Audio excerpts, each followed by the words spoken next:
So now it's time to hear from you. We know when it comes to buying, renting, refinancing, so many of you have a lot of real estate questions. So we're giving our Metro Residential viewers the mic. We hit the streets in order to get your question. And then we'll give you all the answers. Here's the 411. In a city like New York, it's hard enough to get around, let alone navigate the ins and outs of the real estate market. Luigi Rosabianca is one of New York City's top real estate attorneys. Really, few attorneys know real estate like Luigi. So when it comes to answering your real estate questions, he's our expert. Hi, Luigi. Hi, Cathy. You ready for the question this week? Let's hear it. Okay, let's go. How difficult is it to rent an apartment without having to pay a brokerage fee? Now, this is a question that a lot of New Yorkers will want to know. Is it possible to rent an apartment without paying that fee? You see a lot of no-fee apartments. Cathy, someone's going to pay a commission. In today's environment, there are a lot more forgiving landlords that are willing to absorb that cost. I've often heard about people going straight to a management company in order to circumvent paying that broker. Is that still an option? Absolutely. That management company works for the landlord, he's an agent of the landlord, and he's being paid by the landlord. Are there any easy ways to find these apartments, these no-fee apartments? In today's transparent market, what with these online resources and trade publications, and every building has a banner outside advertising no-fee rentals, so it's quite easy these days. And don't forget, New York is and will always remain a renter's town. That's true. Thanks, Luigi. Thank you, Cathy. Hi, Luigi. How are you? It's great to see you. Great to see you as well, Jeff. So we ready for this week's question? Let's bring it on. Here we go. Hi, I'm Tom Cohul from East Brunswick, New Jersey. When I'm looking to purchase the right real estate property, how do I know who the right agent is? All right, Luigi, this is one of those million-dollar questions. We've heard this question many times. How does somebody know who the right agent to work with is? How do you pick a broker that's going to be right for you? Jeff, very simple.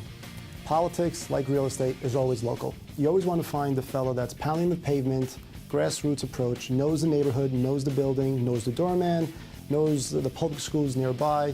You want it to be a local endeavor. Mm-hmm. So you want an expert who knows the market specific to the geographical area you're looking in. But what about relationship and personality? Is that part of what makes this work? Do you need to have that kind of a relationship?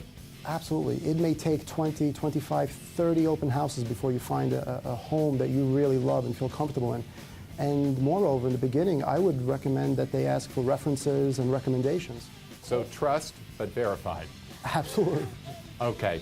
So you want a local expert, somebody who knows more about the area than you do, but also somebody that you like and feel that you can trust.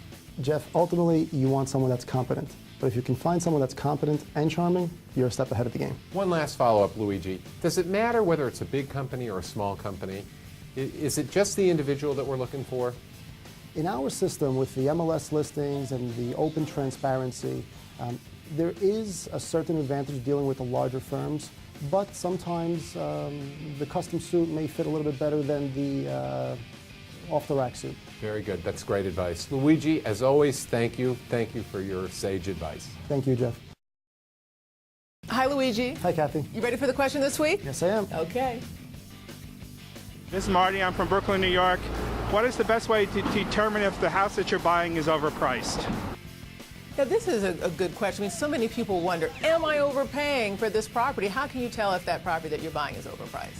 Cathy, in this day and age, you're not pulling the wool over anyone's eye. Everyone's an expert. There are so many websites and services out there. We all have friends that are real estate brokers.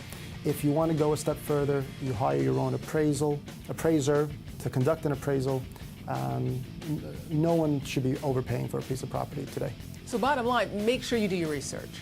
Absolutely. And so you would suggest, going to a website, asking professionals. You're saying that there are definitely ways to prevent yourself from overpaying.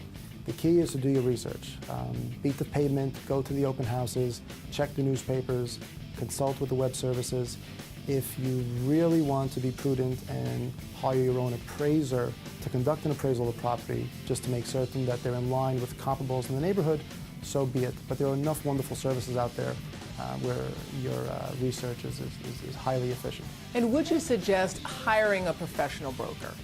Absolutely. It's always wonderful to be able to work with a professional who is well-versed in the neighborhood as well as the buildings that you're shopping for. Okay, thanks, Luigi. Thank you, Cathy.